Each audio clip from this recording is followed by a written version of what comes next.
Olá, queridos irmãos, muito boa noite. Que a preciosa e doce paz esteja na tua vida. Eu quero compartilhar mais uma vez a palavra de Deus. Falar sobre as preciosidades da Bíblia Sagrada, sobre as profecias que estão em pleno cumprimento. O Senhor Jesus Cristo disse há 2000 anos atrás, praticamente, que era para ter cautela. Ele disse isso aos judeus. No livro de Mateus, capítulo 24, ele falando aos judeus, dando instruções a eles.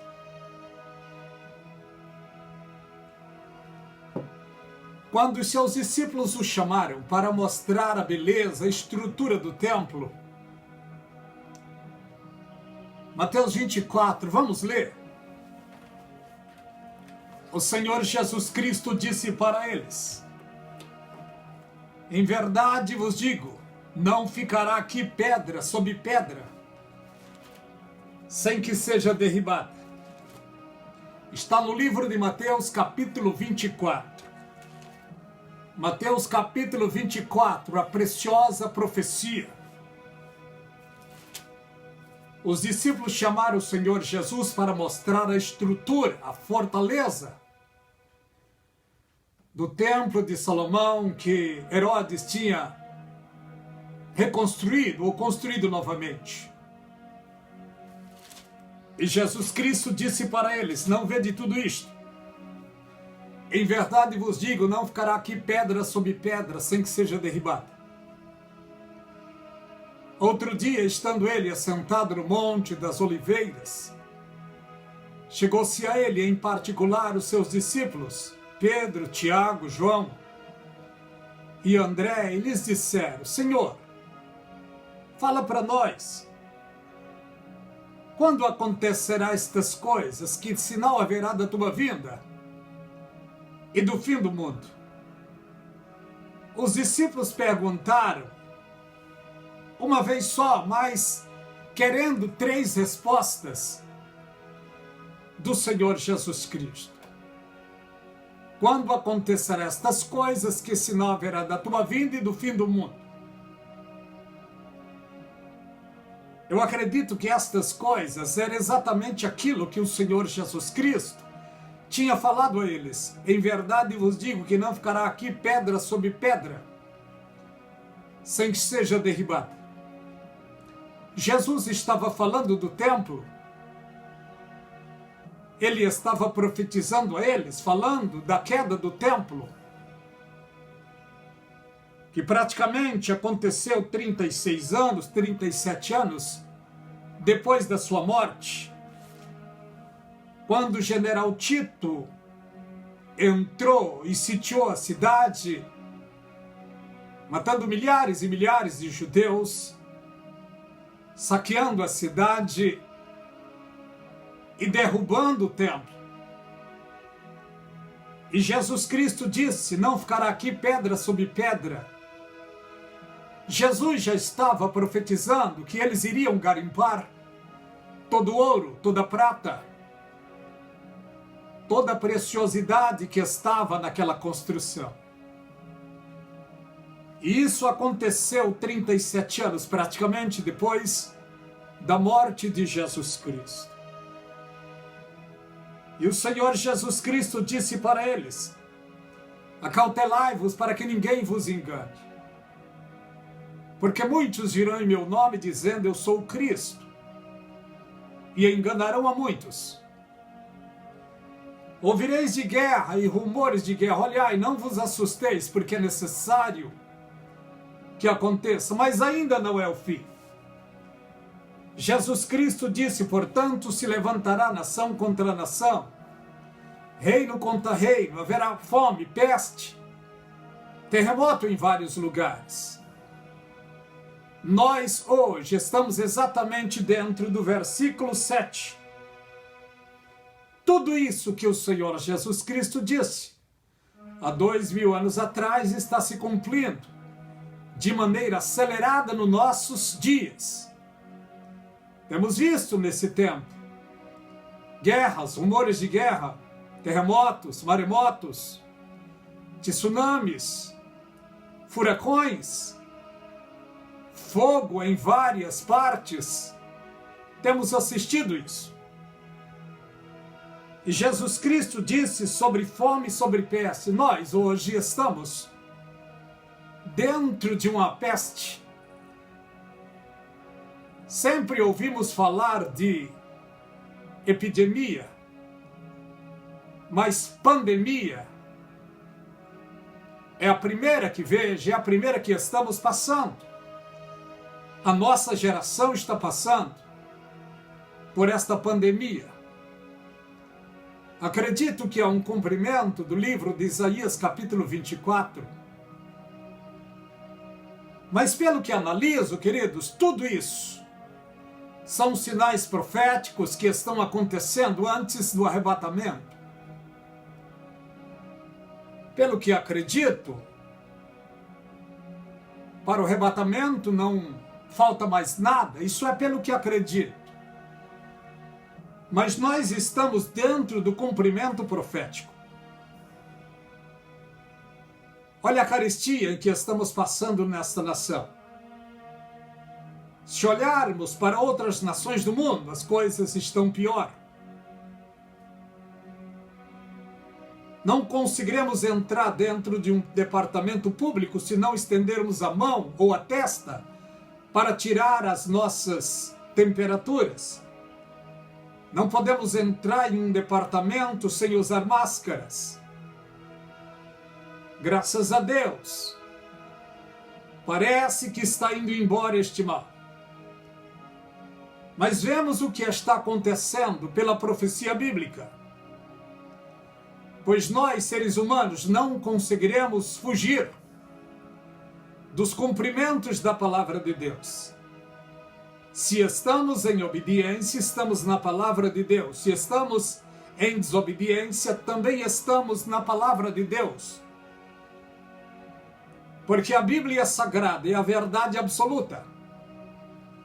A Bíblia é mais atual do que o jornal de amanhã. Vemos que o Senhor Jesus Cristo usou os seus profetas e Ele mesmo profetizou sobre o que iria acontecer no final dos tempos. Pelo que acredito, o arrebatamento está codificado no versículo 8 aqui. Olha o que lemos em Mateus capítulo 24 e o verso 8. Mas todas estas coisas são princípio de dores. Princípio de dor, pelo que analiso, é para uma mulher grávida. A igreja é uma moça pura, virgem. Portanto, a igreja não está grávida. Na profecia, quem está grávida aqui é Israel. Ela está dentro desse contexto profético. E no momento do arrebatamento, exatamente no momento do arrebatamento da igreja, Israel e o mundo entrará em um caos sem precedente em toda a história. Porque virá cerca de 21 juízos para Israel e para toda a terra. 7 selos, 7 trombetas, 7 taças. Tudo isso é para depois do arrebatamento da igreja. Se alguém dizer para você, se alguém querer colocar na sua cabeça que a igreja, a fiel igreja de Jesus Cristo vai passar pela grande tribulação, não acredite. Não acredite não. É claro que a igreja passará pela grande tribulação, mas não a igreja fiel. A igreja que passará pela grande tribulação é a igreja bíblica, mas a igreja de Laodiceia, não a igreja de Filadélfia. Porque para os santos da igreja de Filadélfia está escrito no livro de Romanos, capítulo 8. nenhuma condenação há para os que estão em Cristo Jesus, que não andam segundo a carne, mas segundo o Espírito. Porque a lei do Espírito de vida em Cristo nos libertou da lei do pecado e da morte. Em breve se cumprirá a profecia sobre a igreja fiel que será arrebatada. Está lá no livro de Cantares que diz: quem é esta que sobe do deserto, encostada para o seu amado? A igreja de Cristo, a fiel igreja, está junta ao Espírito Santo. Ela se deleita no Espírito Santo. Ela está encostada ao Espírito Santo. O Espírito Santo habita nela, dentro dela, conduz ela diariamente. Pois, biblicamente, a igreja fiel do Senhor Jesus Cristo é a noiva de Cristo. E a Bíblia diz que o penhor da glória de Deus está sobre a igreja de Cristo. E a igreja de Cristo chama-se Filadélfia. Para esta igreja está escrito no livro do Apocalipse, capítulo 3, e o versículo 10, 9 e 10. Como guardaste a palavra da minha paciência, também te guardarei da hora, da tentação que há de vir sobre toda a terra, para tentar os que habitam sobre a face da terra. A igreja de Jesus Cristo é comprada pelo seu precioso sangue. Já está escrito no livro do Apocalipse, capítulo 5, e o versículo 9 e 10, se não me falha a memória. O que diz lá? Olha o que diz. Porque ele comprou para Deus seres humanos de todas as nações, tribos, povos e línguas. E para Deus os fez reis e sacerdotes. Eles reinarão. Jesus Cristo comprou para Deus um povo especial, zeloso e de boas obras. Este povo não é os judeus, é a igreja gentílica. E a igreja de Jesus Cristo está espalhada sobre toda a face da terra. Um judeu, quando se converte a Cristo, ele passa a ser judeu messiano, fazendo parte da igreja de Jesus Cristo. Um gentil, quando ouve a palavra de Deus e aceita Jesus Cristo como único e suficiente Salvador, ele passa de gentil a ser igreja. Porque Deus é dono de todas as coisas, como diz o Salmo 24. Do Senhor é o mundo e aqueles que nele habitam.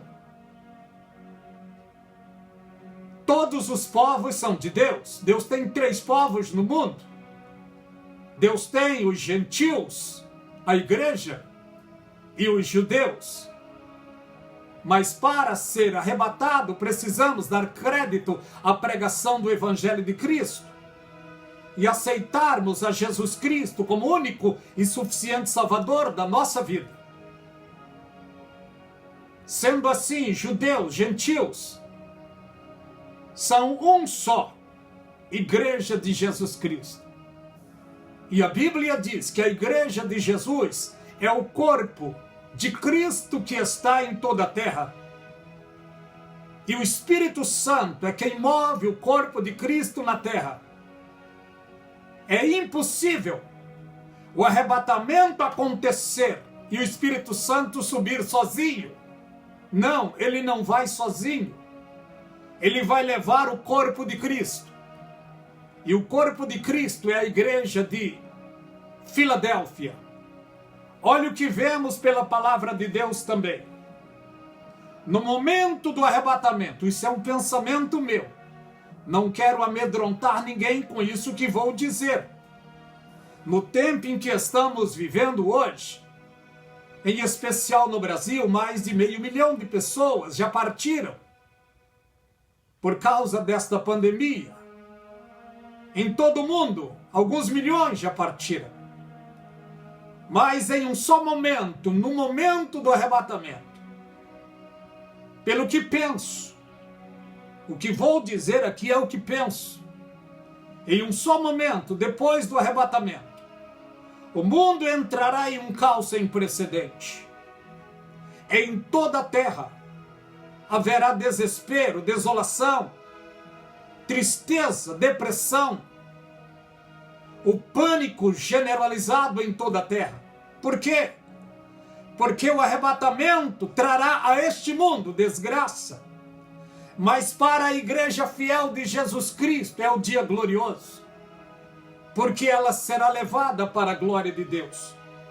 Mas para os judeus e para o mundo, em especial para o mundo rebelde, será um tempo de desgraça. Por quê? Porque no momento do arrebatamento haverá duas colheitas, uma colheita para a glória de Deus, que é a igreja que será arrebatada, e uma colheita para o inferno. Porque muitos, em um só momento em toda a face da terra, vão perder a sua vida. Em todo o globo terráqueo, em toda a terra, todo o trânsito vai parar. Milhões de carros batidos, motos sem o seu piloto, motos sem os seus pilotos, ônibus sem os seus motoristas, alguns aviões caídos em todos os lugares da terra, mortes em todos os lugares. E muitos, e muitos, e muitos acidentados ainda vivos. O desespero se aplacará sobre toda a terra. Em todos os hospitais, as maternidades ficarão vazias. Médicos desesperados porque alguns dos seus colegas também desapareceram. Enfermeiras também desesperadas porque alguns dos seus amigos desapareceram. Não terão ânimo de trabalhar. Chegarão enfermos e mais enfermos, mas os hospitais praticamente já estarão lotados. A CET não vai vencer, os polícias não vencerão, os bombeiros não vão vencer as ocorrências. Tal será a atrocidade deste grande dia. Portanto, enquanto estamos no dia chamado hoje, no momento chamado agora, é tempo de consertarmos a nossa vida diante de Deus. É tempo de nos voltarmos para Deus. Você que está triste, abatido, desesperançado, apático, olha o que nos diz a palavra de Deus. Para aqueles que estão quase sem esperança, para aqueles que estão em pecado, em desobediência ao que a palavra de Deus nos manda fazer. Chegai-vos a Deus, e Ele chegará a vós. Limpai as mãos pecadoras, e de duplo ânimo purificai os vossos corações. É o que a palavra de Deus nos manda fazer.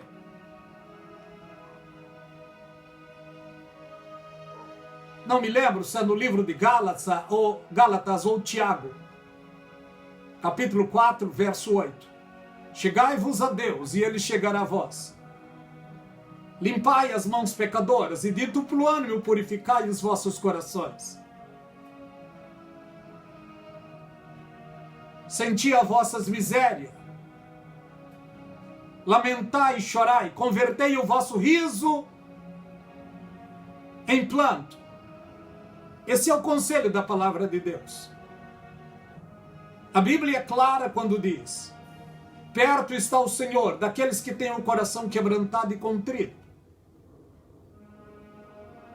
Nós, servos e servas de Deus, não somos perfeitos, mas o perfeito está na nossa vida. O perfeito é o precioso Espírito Santo. Jesus Cristo já disse: meu Pai trabalhou e eu trabalho até agora. Jesus está trabalhando através do seu Espírito em nossa vida, em nosso coração. Porque diz a preciosa palavra de Deus, aquele que começou em vós a boa obra, até aquele grande dia vai terminar. E aquele grande dia pode ser dois, ou o dia da morte, ou o dia do arrebatamento.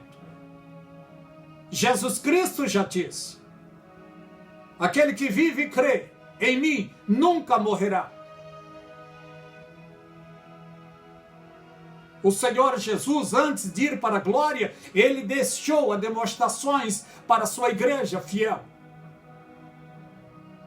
No livro de João, capítulo 14, quando ele disse, não se turbe o vosso coração, credes em Deus. Credes também em mim, porque na casa do meu Pai há muitas moradas. Se não fosse assim, eu vos teria dito, vou preparar-vos lugar, e se eu for,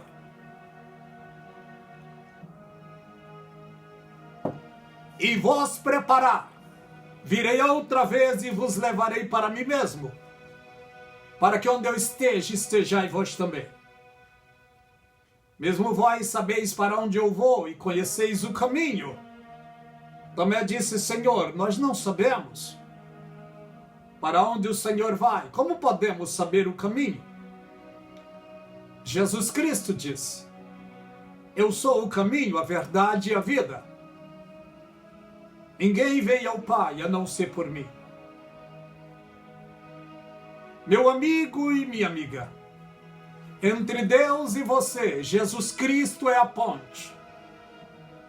Se faz necessário passarmos por esta ponte, enquanto estamos vivendo, é tempo de reconhecer Deus. É tempo de reconhecer o Senhor Jesus Cristo e o aceitá-lo como único e suficiente Salvador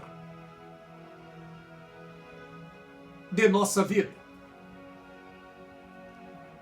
Se você está enfermo, apático, triste, aborrecido com alguma coisa, a minha oração é para que Deus entre com providência na sua vida, te curando, te libertando, dando a você a solução do seu problema, dando cura sobre a sua vida e restaurando completamente a sua vida diante dele.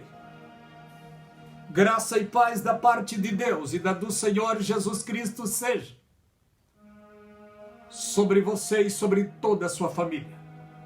Que Deus vos abençoe abundantemente.